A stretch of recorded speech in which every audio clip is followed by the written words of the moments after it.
میں پنڈی سے میں ایک ہاسپٹل میں نرس تھی۔ میرا شوہر پہلا شوہر بہت اچھا تھا۔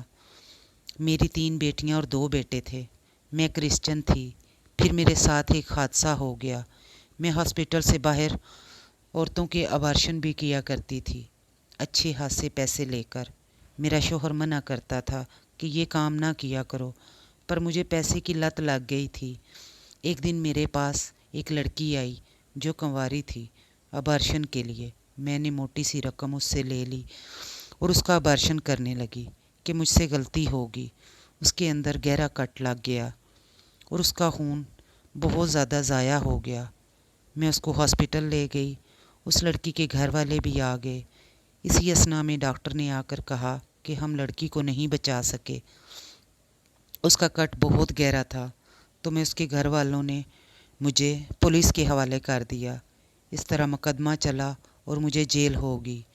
میرے شوہر نے مجھے طلاق دے دی اور میرے بچوں نے مجھ سے ناتا توڑ لیا۔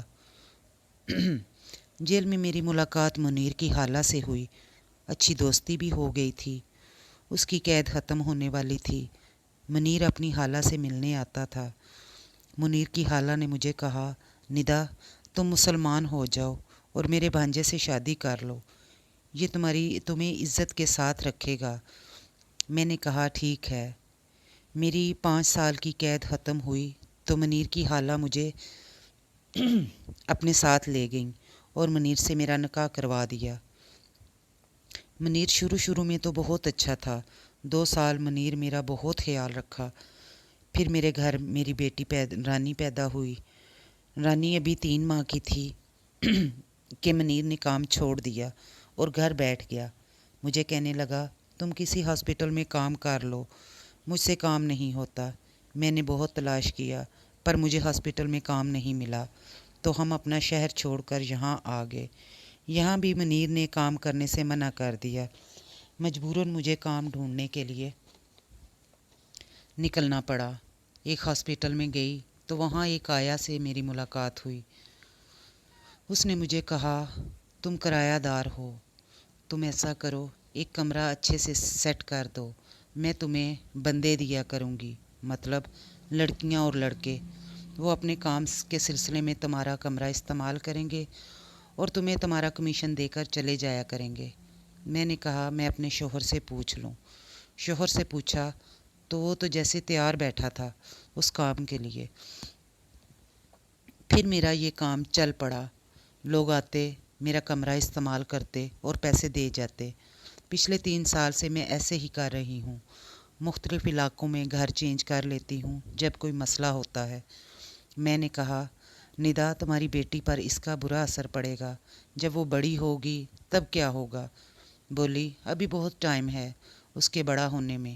میں نے کہا وقت پر لگا کر اڑ جائے گا، تمہارا شوہر ہڈ حرام ہے، وہ کل کو بیٹی کو بھی استعمال کرے گا۔ وہ کہنے لگی میں ایسی نوبت نہیں آنے دوں گی، میں اپنے شوہر کو زہر دے دوں گی، اپنی بیٹی کو اچھا پڑھاؤں گی، اسے دین کی تعلیم دوں گی۔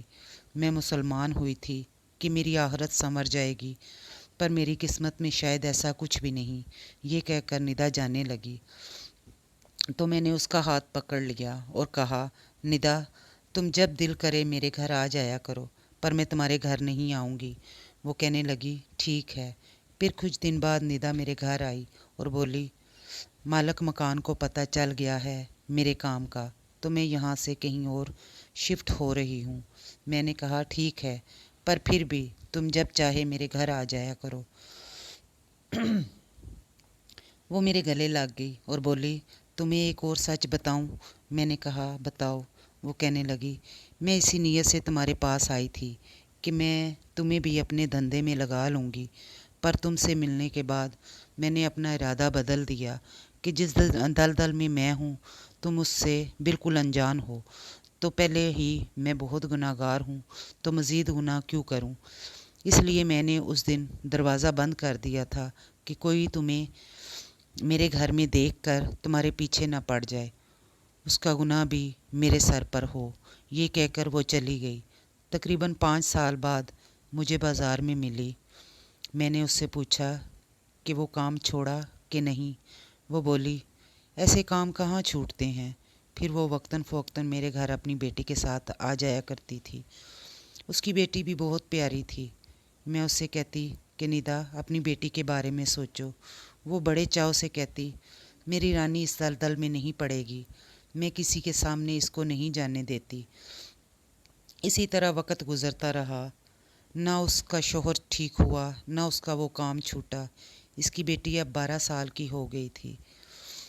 ایک دن وہ خوشی خوشی میرے پاس آئی اور بولی میں دبئی جا رہی ہوں، جا کر اپنی بیٹی کو بھی وہیں بلا لوں گی، کسی فیکٹری میں خود کام کروں گی اور بیٹی کو پڑھاؤں گی اور پھر اس کی شادی وہیں کسی شریف لڑکے کے ساتھ کر دوں گی۔ اس کے خواب کتنے اچھے تھے، پر تقدیر کو کچھ اور ہی منظور تھا۔ اس کے شوہر نے اسے دبئی نوکری کے بہانے بھیجا، جبکہ اصل میں اسے کسی کے ہاتھوں بیچ دیا تھا۔ 4 سے 5 مہینے کو پتہ چلتا رہا کہ اس کا فون آتا ہے، پھر فون بند ہو گیا۔ نہ جانے ندا کے ساتھ کیا ہوا۔ اب ندا کی بیٹی 18 سال کی ہے۔ اس کا بغیرت باپ اپنی بیٹی کو ہی اپنی کمائی کا آسرا بنا کر چلا رہا ہے۔ وقت بھی کیسے کیسے ظلم کرتا ہے۔ انسان بہت کچھ سوچتا ہے، منصوبے بناتا ہے، پر تقدیر پاس کھڑی ہنس رہی ہوتی ہے کہ بندیا تو کیا سوچتا ہے اور میں تیرے ساتھ کیا کروں گی، تجھے پتہ ہی نہیں۔